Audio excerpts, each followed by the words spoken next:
ദുർഘടപാതയിൽ കുതിരപ്പുറത്തേറി മാത്രം പോകാൻ പോകുന്ന അതേയിടത്ത് കാൽനടയായി പോയി ഈ സംഭവം റിപ്പോർട്ട് ചെയ്ത നന്ദഗോപൻ കശ്മീരിൽ നിന്ന് ഒപ്പം ചേരുന്നുണ്ട്. നന്ദഗോപൻ, നമുക്കിവിടെ നിന്ന് ഈ ചർച്ചയുമായി മുന്നോട്ട് പോകുമ്പോൾ അതിൻ്റെ വിവിധ വശങ്ങൾ പറഞ്ഞും പ്രതികരിച്ചും മുന്നോട്ട് പോകാം. പക്ഷേ കശ്മീരിലുള്ളതിപ്പോൾ നന്ദഗോപനാണ്. അവിടെ സൈനിക വിന്യാസം എങ്ങനെ, കാണുന്ന കാഴ്ചകൾ എങ്ങനെ?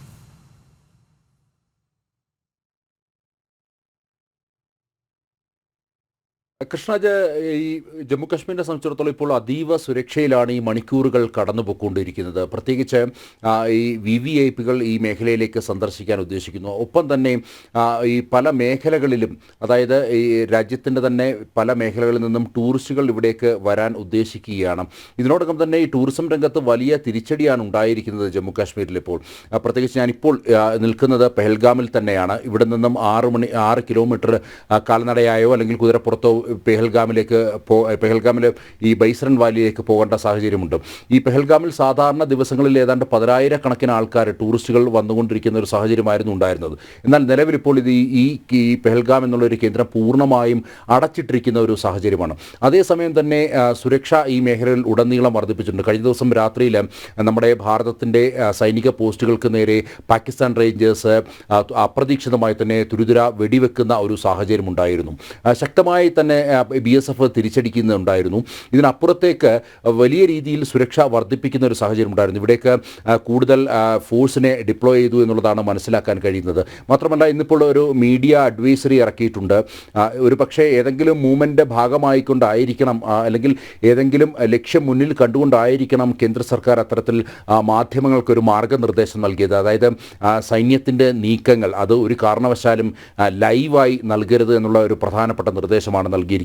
അതേപോലെ തന്നെ സൈന്യത്തിൻ്റെ വാഹന വ്യൂഹങ്ങൾ കടന്നു പോകുന്ന ദൃശ്യങ്ങൾ, ഇത്തരം കാര്യങ്ങളൊന്നും തന്നെ, അല്ലെങ്കിൽ സൈന്യത്തിൻ്റെ മൂവ്മെൻറ്റ്സ് ഒന്നും തന്നെ ലൈവായി നൽകരുത് എന്നുള്ള പ്രത്യേക നിർദ്ദേശമാണ് നൽകിയിരിക്കുന്നത്. ഏതായാലും ഈ അതിർത്തി മേഖലകളിലൊക്കെ തന്നെ സുരക്ഷ കർശനമാക്കിയിരിക്കുന്നു എന്നുള്ള വിവരങ്ങളാണ് ലഭ്യമാകുന്നത്. ഇതിനപ്പുറത്തേക്ക് നമുക്കറിയാം, ബാരാക്കോട്ടിൽ കയറി അടിച്ച 9 പാരാ SF, നമ്മുടെ ഭാരതത്തിൻ്റെ സൈനിക വിഭാഗത്തിൽ തന്നെ ഏറ്റവും ശക്തമായി നിൽക്കുന്ന കമാൻഡോ ഫോഴ്സാണ് 9 പാരാ SF.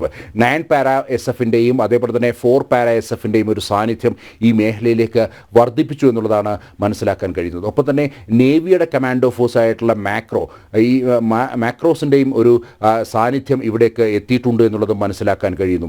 ഒപ്പം തന്നെ RR രാഷ്ട്രീയ റൈഫിൾസ് ഇവിടെ കൂടുതലായി വിന്യസിച്ചു എന്നുള്ളതാണ്. അതായത് ഈ മേഖല മൊത്തം തന്നെ കമാൻഡോ ഫോഴ്സിനെ കൊണ്ടും ഒപ്പം തന്നെ സൈന്യത്തിൻ്റെ മറ്റ് വിഭാഗങ്ങളെ കൊണ്ടും ഒപ്പം CRPFൻ്റെയും അതേപോലെ തന്നെ ജമ്മു കാശ്മീർ പോലീസിൻ്റെയും ഒക്കെ തന്നെ ഭടന്മാരെ കൊണ്ട് വളരെ സുശക്തമായിട്ടുള്ള രീതിയിലുള്ള ഒരു കാവലാണ് ഇപ്പോൾ ഈ ജമ്മു കാശ്മീരിൽ ഉടനീളം ഉണ്ടായിരിക്കുന്നത്. മാത്രമല്ല, കഴിഞ്ഞ ദിവസം ഭാരതത്തിൻ്റെ സൈനിക മേധാവി ഉപേന്ദ്ര ദ്വിവേദി അദ്ദേഹം ഈ ശ്രീനഗർ സന്ദർശിക്കുകയുണ്ടായി.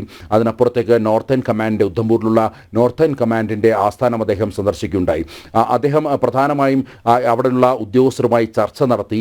അതിനുശേഷം ഈ ജമ്മു കാശ്മീരിലെ മുഴുവൻ വിനോദസഞ്ചാരികളിലും ഒരു സുരക്ഷാ ഓഡിറ്റ് നടപ്പാക്കാൻ വേണ്ടി തീരുമാനമെടുത്തിട്ടുണ്ടായി. അതിൻ്റെ ഭാഗമായി എല്ലാ മേഖലകളിലും, അതായത് ജമ്മു കാശ്മീരിലെ മുഴുവൻ ഈ വിനോദസഞ്ചാര മേഖല, ഈ പെഹൽഗാം അതേപോലെ തന്നെ ഡാൽ ലേക്ക് അടക്കമുള്ള മുഴുവൻ മേഖലകളിലെയും ഒരു സുരക്ഷാ ഓഡിറ്റിൻ്റെ ഭാഗമായിട്ടുള്ള അത്തരമൊരു ഡ്രിൽ ഇപ്പോൾ നടക്കുകയാണ്.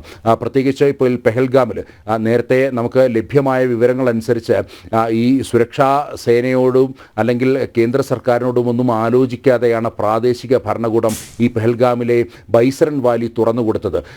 ഈ നമുക്കറിയാം, ബൈസറൻ വാലിക്ക് ചുറ്റും വലിയ പൈൻ കാടുകളാണ്. അവിടേക്ക് ഈ തീവ്രവാദികൾക്ക് എത്തിപ്പെടാൻ സാധിച്ചതും ഈ പ്രദേശവാസികളുടെ അല്ലെങ്കിൽ ഏതെങ്കിലും പ്രദേശവാസികളുടെ സഹായത്തോടു കൂടിയാണ് അവിടേക്ക് ഈ ആൾക്കാർക്ക് എത്തിപ്പെടാൻ സാധിച്ചത്. അപ്പോൾ അത്തരമൊരു സാഹചര്യത്തിൽ സുരക്ഷാ ഓഡിറ്റ് നടത്താതെ ഇനി തുടർന്നുള്ള നീക്കങ്ങൾ അത് സുരക്ഷിതമല്ല എന്നുള്ളത് വിലയിരുത്തിയതിൻ്റെ അടിസ്ഥാനത്തിലാണ് ഈ മേഖലകളിലൊക്കെ തന്നെ സുരക്ഷാ ഓഡിറ്റ് നടത്തിക്കൊണ്ട് ആവശ്യമെങ്കിൽ കൂടുതൽ സൈനിക വിന്യാസം അടക്കം അടക്കം നടത്തുവാൻ വേണ്ടിയുള്ള തീരുമാനമായത്. ഞാൻ നേരത്തെ സൂചിപ്പിച്ച പോലെ തന്നെ വളരെ അപ്രതീക്ഷിതമായി തന്നെ 9 പാരാ എസ്എഫിനെയും 4 പാരാ എസ്എഫിനെയും അതേപോലെ തന്നെ മാക്രോ കമാൻഡോയൊക്കെ തന്നെ ഇവിടേക്ക് ഇപ്പോൾ ഈ മേഖലയിലേക്ക് കൂടുതലായി വിന്യസിച്ചു എന്നുള്ളതാണ് അറിയാൻ കഴിയുന്നത്.